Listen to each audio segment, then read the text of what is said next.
Makanya Allah bilang harus setiap jiwa itu muhasabah, introspeksi diri, melihat apa yang akan dia persiapkan untuk hari nanti pulang. Bismillahirrahmanirrahim. Sebab-sebab kebahagiaan kedua setelah mentauhidkan Allah adalah introspeksi diri, muhasabah. Jadi bagaimana seorang mukmin selalu introspeksi diri. Kalau ada kesempatan amal soleh, dia segera mengerjakannya. Tidak ada yang menghalangi dia untuk mengerjakan amal soleh, baik wajib ataupun sunnah dari urusan dunia. Semua urusan dunia itu dikesampingkan. Selama itu perintah Allah di depan mata dia, wajib ataupun sunnah dia akan kerjakan terlebih dahulu.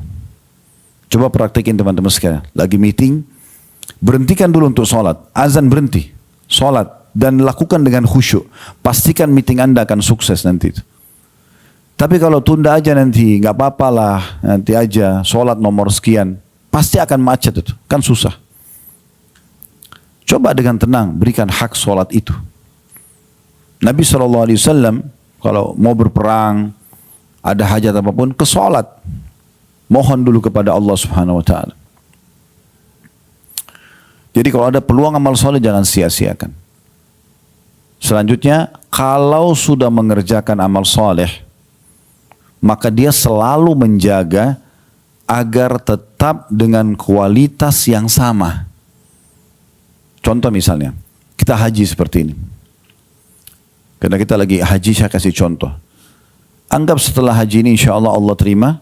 Setelah itu 10 tahun berjalan, kita nggak pernah cerita apa-apa sama orang. Kita berusaha menjaga keikhlasan. Mungkin saat tawaf kita sempat menangis. Mungkin pada saat sujud kita sempat menangis. Mungkin ada kenikmatan itu. Mungkin di Arafah nanti berdoa kita merasakan kenikmatannya. Kita jaga. Menjaga kualitas ibadah itu setelah dikerjakan penting sekali. Kenapa? Karena masih bisa dihapus pahalanya. Riya itu bukan hanya terjadi pada saat ibadah sedang dikerjakan. Bisa terjadi setelah dikerjakan.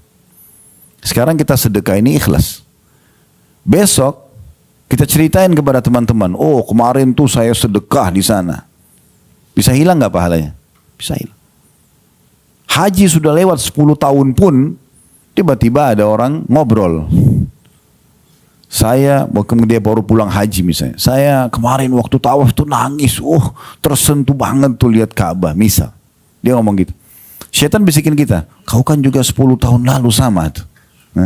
Waktu tawaf sempat nangis, ceritain juga. Oh saya juga begitu, selesai urusannya. Selesai urusannya. Yang sudah 10 tahun kita jaga habis. Coba bayangkan. Poin ini banyak orang luput nih. Jadi setelah poin pertama jangan menyanyiakan peluang amal soleh.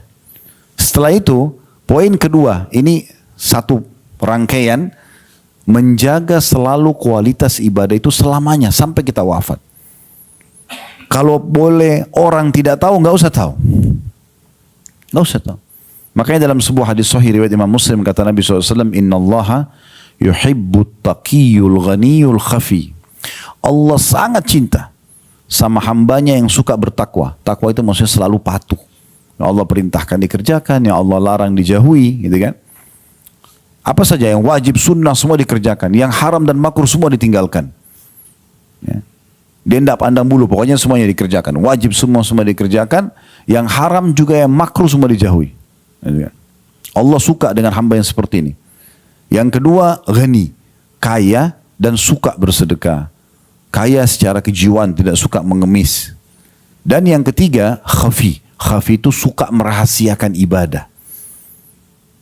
Dia rahasiakan terus. Selama orang tidak tanya, nggak usah diceritain. Perbedaan dasar antara riya dengan tidak riya adalah ditanya atau tidak ditanya. Kalau ada orang tidak ditanya ceritain ibadahnya, ini jelas riya ini. Arahnya lebih ke situ. Sekarang hari Kamis misalnya, pas lagi puasa. Tanya teman-temannya di kantor, kamu puasa? Puasa. Saya puasa. Nggak ada yang nanya. Kamu kemarin haji nggak? Oh saya haji. Orang belum tanya. Beda kalau kita sedang ditanya, bapak misalnya contoh lagi mau menuju ke masjid. Dari rumah keluar menuju ke masjid. Tak ada tetangga tanya, Assalamualaikum, Pak mau kemana? Jangan bilang, oh saya kalau jawab nanti riak nih. Gak mungkin. Orang nanya. Kalau ditanya, oh ke masjid insya Allah. Oh ya Pak, kalau mau ikut ke masjid sama-sama. Gak ada hubungannya sama riak. Contoh misalnya. Nah ini poin kedua penting sekali. Menjaga kualitas ibadah itu. Jadi bukan hanya pada saat dikerjakan, pada saat sesudah dikerjakan pun selalu jaga. Dan yang paling tepat adalah rahasiakan. Semua ibadah yang sudah kita kerjain tidak usah khawatir, ada malaikat yang catat dan tidak akan pernah luput satu pun pahala yang dicatatkan itu. Itu poin penting. Jadi jaga selalu kualitasnya. Dan bagi seorang mukmin, dia berusaha selalu kualitas itu. Kalaupun dia sudah mencapai misal dari angka 10 itu adalah 5, kedepannya dia usahakan naik ke angka 6. Kedepannya dia berusaha naik ke angka 7. Terus begitu. Kapan seseorang itu mengejar prestasi terbaik, maka dia tidak akan jauh dari prestasi itu. Contoh misalnya kalau kita lagi kuliah di kampus, nilai lulusnya 100. Kalau orang mencari angka 100, saya pernah praktik untuk mahasiswa ini. Pada saat saya kejar angka 100, nilainya nggak jauh dari situ. Bisa 100, bisa 99, bisa 98, nggak jauh dari situ. 97, 95 mungkin paling jauh. Karena targetnya 100. Tapi kalau nilai lulusnya hanya 60, orang targetnya hanya 60, bisa nggak lulus. Maka ini kita jadikan sebagai pegangan kita dalam masalah ibadah. Selalu target kita yang terbaik. Kalau bahasa agama kan afdal. Mana afdalnya? Nah afdalnya gitu, kita kerjain, kita berusaha. Tentu di sini sesuai dengan koridor hadis Nabi SAW. Wa'budullah mastata'atum. Sembahlah Tuhan kalian semampu kalian. Selama kita mampu, kita kerjain yang terbaik. Kalau ada halangan tentu tidak ada masalah. Ya, seperti itu kurang lebih. Kemudian yang ketiga, dalam masalah introspeksi diri ini adalah menjauhkan diri dari dosa-dosa. Serta tidak mengulanginya lagi. Nah, sekolah haji ini sedang mengajarkan kita itu. Ya, sedang mengajarkan kita itu. Jadi semua orang di antara kita pasti punya peluang buat dosa. Gak ada yang tidak. Pasti semua punya peluang. Karena pasti letas. Karena syaitan membuka pintu itu. Tapi sebagai seorang mukmin, dia berusaha untuk introspeksi diri. Dia maksimal untuk tidak terjerumus. Kalau pernah terjerumus, dia meninggalkan dan tidak mau mengulangi lagi. Nah seperti itu. Kan istighfar. Nanti ada salah satu bahasan kita itu ya. Masalah istighfar insyaAllah dan taubat. Istighfar itu permohonan maaf. Seperti kalau kita buat salah sama orang, maafin saya. Nah itu istighfar. Kalau taubat itu berarti ikrar tidak mau mengulangi. Kayak kita kalau buat salah sama orang, kita tulis ikrar, saya berjanji tidak akan ulangi. Nah itu taubat. Nah kalau kita bilang astagfirullah wa atubu ilaih, ya Allah aku mohon maaf kepadamu dan aku janji tidak mau ulangi. Nah ini harus benar nih janjinya. Jangan diulangi. Nah itu bahan introspeksi. Ini luar biasa yang harus kita perhatikan tentang masalah introspeksi itu. Allah Subhanahu wa taala menyebutkan dalam surah Al-Hasyr ayat 18 sampai ayat 19. Ini kita jadikan dalil pertama dalam masalah bahasan kita, introspeksi diri ini. Bunyinya surah Al-Hasyr ayat 18 dan 19, ya ayyuhalladzina amanu يا أيها الذين آمنوا اتقوا الله ولتنظر نفس ما قدمت لغد واتقوا الله إن الله خبير بما تعملون ولا تكونوا كالذين نسوا الله فأنساهم أنفسهم فأولئك هم الفاسقون. Artinya hai orang beriman, bertakwalah kepada Allah, selalu patuh dan tunduk kepadanya, dan hendaklah setiap diri memperhatikan apa yang telah diperbuatnya untuk hari esok akhirat. Nah, di sini kan Allah ajak kita. Harus selalu dia perhatikan. Yang dia buat ini nanti di hari esok menambah kantong pahala dia atau malah mendatangkan hukuman. Ini harus dia perhatikan selalu dan cuma dia penentunya. Jangan menjadi seperti sebagian orang, teman-teman sekalian, kalau diajak taubat, diajak kembali kepada Allah, iya ya, kapan ya, seakan-akan dia tunggu, maaf tanda kutip, tangan turun dari langit memberhentikan dia dari dosa itu. Enggak mungkin. Dia harus mengambil langkah. Allah berfirman, innallaha la yughayyiru ma biqaumin hatta yughayyiru ma bi anfusihim. Allah tidak akan mengubah nasib satu kaum sampai mereka mengubah nasibnya sendiri. Begitu juga dengan peluang amal soleh. Kenapa kamu nggak sholat malam? Iya ya, kapan ya? Kenapa cuma kapan ya? Ayo segera bergerak. Nggak ada waktu. Waktu kita sangat terbatas. Setiap pagi seperti ini umur kita berkurang. Jangan disia-siakan. Saya pernah membuat sebuah judul bahkan menjadi sebuah tema ceramah. Inilah hari emasmu. Yang saya bahas apa? Hari emas itu hari yang kayak sekarang ini kita masih hidup. Kayak hari ini, pagi ini kita masih hidup ini hari emas. Kenapa? Dengan hari ini, kita kan tidak tahu mungkin 1 detik ke depan, 1 hari ke depan, 2 hari kita sudah meninggal dunia. Di saat hari kita memulai hari pagi seperti ini hari emas yang luar biasa. Karena kalau kita pernah berbuat amal soleh di masa lalu, maka ini kesempatan untuk menambah dia secara kualitas dan kuantitas. Kalau di masa lalu kita berbuat dosa, saat ini kesempatan bertaubat. Masih ada kesempatan, sehingga tidak dihisap oleh Allah nanti. Ini hari emas yang luar biasa. Jadi kalau datang hari seperti ini, peluang emas, jangan disia-siakan. Banyak orang begitu dia merasa dirinya lowong, waktu lowong, malah jauh tidak beribadah, tadi saya bilang. Sayang sekali, padahal sebenarnya kesempatan ini adalah kesempatan emas. Makanya kata Nabi SAW, ni'matani magmunun katsirun minan nas, 2 nikmat yang banyak luput dari sekalian banyak manusia. As-sihhatu wal faraq, kesehatan dan waktu lowong. Seorang salafus saleh pernah melewati anak-anak muda lagi duduk di pinggir jalan, ngobrol, omong kosong, ya, nggak jelas arahnya, nggak mendatangkan maslahat dunia apalagi akhirat. Kalau orang duduk bicara masalah bisnis, masa depan, pendidikan, bermanfaat mungkin, gitu kan? Mungkin dia mau bangun rumah, dia konsultasi, mungkin. Urusan dunia, tapi ada manfaatnya. Tidak ada orang mungkin duduk ngobrol sama temannya sudah 20 tahun, itu aja ceritanya berulang-ulang. Temannya sudah hafal di luar kepala, diulang-ulang. Apa manfaat? Ya. Maka beliau lewat dan lihat orang-orang yang lagi ngobrol omong kosong. Kata beliau, demi Allah kalau seandainya bisa saya beli waktunya mereka, saya akan beli. Ini waktu yang mereka buang-buang ini, kalau saya bisa beli, saya bayar pakai uang ini. Saya dikasih, tapi nggak bisa, sudah ditentukan waktu masing-masing. Maka jangan sia-siakan itu. Makanya Allah bilang di sini, hai orang-orang yang beriman, bertakwa kepada Allah. Jadikan semua hidup kalian kepatuhan kepada Allah. Apa yang diperintahkan tadi wajib atau sunnah, sibuk dengan itu. Apa yang dilarang haram dan makruh pun tinggalkan. Dan harusnya Allah mengatakan setiap jiwa, setiap diri memperhatikan apa yang telah diperbuatnya untuk hari esok. Apa yang dia persiapkan untuk hari pulangnya. Karena semua kita akan meninggal dunia. Sesehat apapun badan kita, semuda apapun usia kita, ya, tetap saatnya kalau meninggal akan mati. Kata Nabi SAW, bila Allah ingin mencabut nyawa seorang hamba, ya, di satu lokasi Allah akan buat dia punya hajat di situ dan meninggal di situ. Berhubungan dengan urusan dia penting sekali, dia harus kesana, tidak tahu ternyata tempat sana itu ajalnya datang. Dia akan meninggal dunia, pasti. Berapa banyak orang yang sehat meninggal lebih daripada orang yang sakit. Berapa banyak orang yang muda meninggal lebih daripada orang yang tua. Berapa banyak orang kaya meninggal lebih daripada orang yang miskin. Banyak sekali. Kalau kita mengkhayal teman-teman sekalian nanti masuk ruangan ICU baru meninggal, ini keliru ini. Ya. Sekarang saya tanya, mana lebih banyak? Pasien yang ada di rumah sakit dengan seluruh staf yang ada di rumah sakit itu dengan jumlah orang yang lalang depan rumah sakit. Mana yang lebih banyak?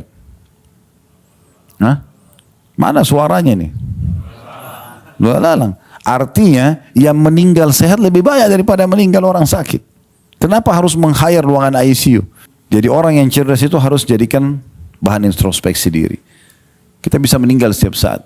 Ya, saya sering kasih contoh di pengajian, bukan mendoakan diri saya, tapi bisa saja berapa banyak gitu kalau kita lihat contoh-contoh di YouTube meninggal husnul khatimah, bisa banyak cuplikan, ada lagi ceramah, ada yang lagi sholat, ada yang lagi ihram meninggal. Dia tidak sangka kalau tadi dia akan meninggal, tapi bisa saja mungkin lagi begini saya lihat malaikat maut cabut ruh saya meninggal. Orang cuma kenang Khalid Basalamah pernah ceramah, selesai. Itu cuma dikenang sehari, 2 hari, seminggu, habis itu selesai. Udah, kita akan pulang kepada Allah dan membawa apa yang sudah kita perbuat. Dari amal baik yang kita akan gembira melihatnya, atau amal buruk kita akan dihukum kalau tidak sempat taubat. Dan semua orang akan begitu. Semua orang, biar makanannya makanan yang paling sehat, setiap hari olahraga, udaranya paling segar, tetap aja sama. Kalau ajal datang meninggal. Maka harus hati-hati. Harus hati-hati nih. Makanya Allah bilang setiap jiwa itu muhasabah, introspeksi diri, melihat apa yang akan dia persiapkan untuk hari nanti pulang. Kita selalu terbuai dengan umur masih muda. Selalu lihat orang yang lebih tua dari kita, itu orang lebih tua. Padahal banyak yang lebih muda dari dia sudah meninggal. Kan gitu. Kemarin kami salah satu staf di kantor, 37 tahun kalau tidak salah. Meninggal. Lagi gendong bayinya, anak istrinya baru melahirkan, tiba-tiba daerah sakit kepalanya jatuh di rumah sakit. Masuk rumah sakit ternyata divonis dokter sudah kanker otak stadium 4. Operasi gagal, meninggal. Istrinya cuma bilang, begitu cepat kayak kami tidak sadar gitu. Masih muda. Subhanallah kalau ajal datang.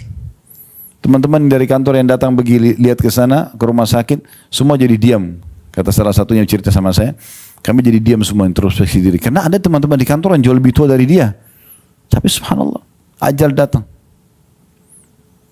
Ada paman kami di Makassar, profesor meninggal umur 46 tahun, belum sampai 50. Di rumah beliau, ada tante beliau, nenek kami, itu umurnya sudah 80 tahun, belum meninggal, subhanallah. Beda setengah umurnya. Ya begitu kalau datang. Jadi jangan selalu mengkhayal, nanti aja, tunda-tunda, saya masih muda, selalu patokannya orang yang lebih muda, enggak. Lalu Allah mengatakan, dan selalulah bertakwa kepada Allah. Sesungguhnya Allah maha mengetahui apa yang kamu kerjakan. Baik atau buruk, Allah selalu lihat. Di ayat 19-nya,